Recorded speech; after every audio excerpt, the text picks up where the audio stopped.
Hi friends, welcome back to my channel. As you can tell by the title of today's video, we are going to be doing the wrap up for week 1 of June. Yes. The first book that I read this week was The Deception by Nikki Sloan. This is the third book in the Filthy Rich Americans series. There is a fourth book that I'm very interested in getting to, but I haven't been able to find anywhere. So it's like a trilogy, and then there's a fourth book that follows a different character. I don't know why that was so hard for me to get out. But this is the finale of the trilogy's couple. Why am I struggling to talk? So I gave this 4 out of 5 stars. I think this was a fantastic conclusion to the story.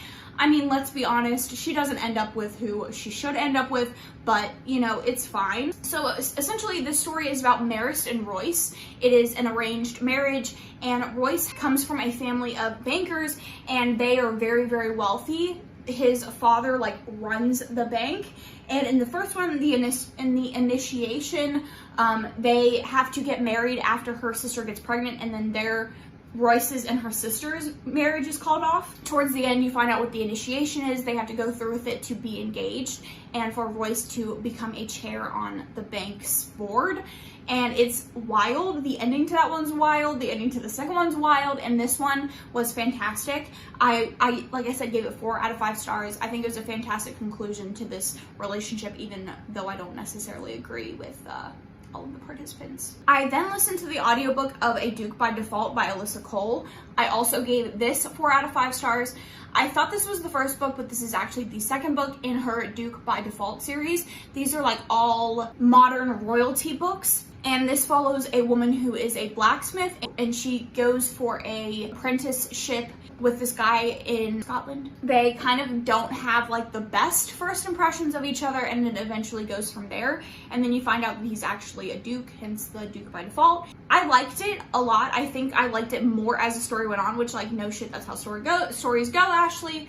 But I definitely liked their relationship. I think the, like, enemies part of it was a little bit contrived. Honestly, I don't remember a lot of the events, even though it's only been like a week since I read it, but it was still a good listen, and I'm excited to continue. Next up, I read Love Her or Lose Her by Tessa Bailey. I gave this 5 out of 5 stars. This was absolutely so fucking good. This is a marriage in trouble second chance romance between a woman who feels like her relationship is passionless, they don't really talk anymore, and so she decides that in order for her to stay around, they need their relationship to get back on track. They go to therapy. So freaking good. I go more in depth in the 5-star videos that is going to come up soon after this one, but the hero of this just broke my freaking heart. There's so many scenes of him that I just cried over. There's so many parts of his personality that I just understood so well, and I loved their relationship. I loved them individually. They worked so well together,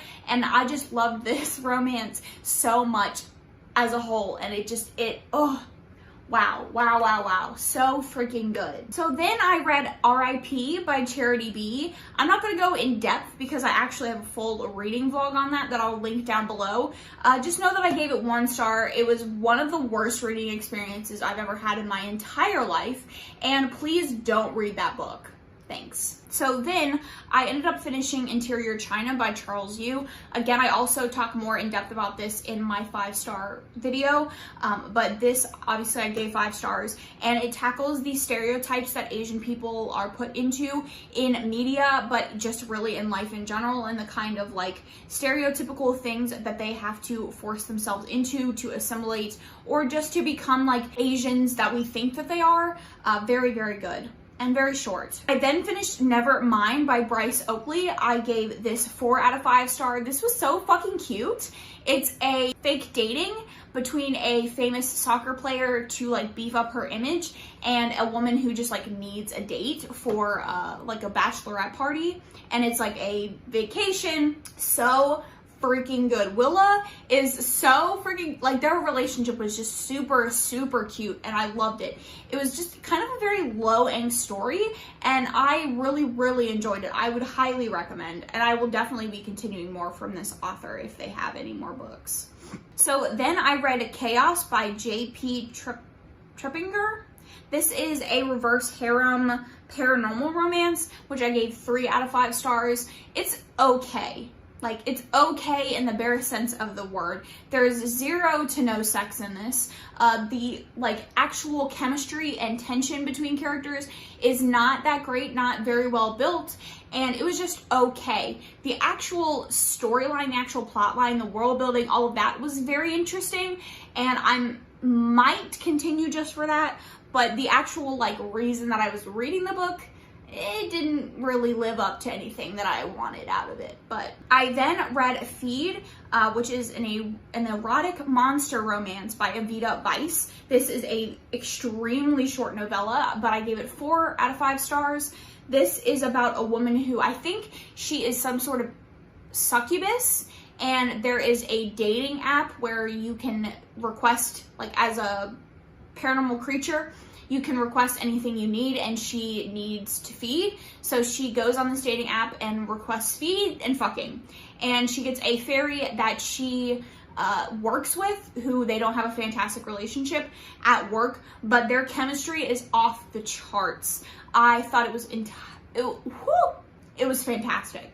And then the last thing that I read this week was Bloom Into You, Volume 1. This is a manga, obviously. It follows our female main character who joins the student council club thingy at her school, and she meets a girl there who they spark up a friendship, and sort of like halfway through, the girl admits that she has feelings for her, and the main character spends the majority of the manga volume trying to, like, figure out why this girl likes her, and then at the end we kind of see maybe a little bit of a hint of something going on.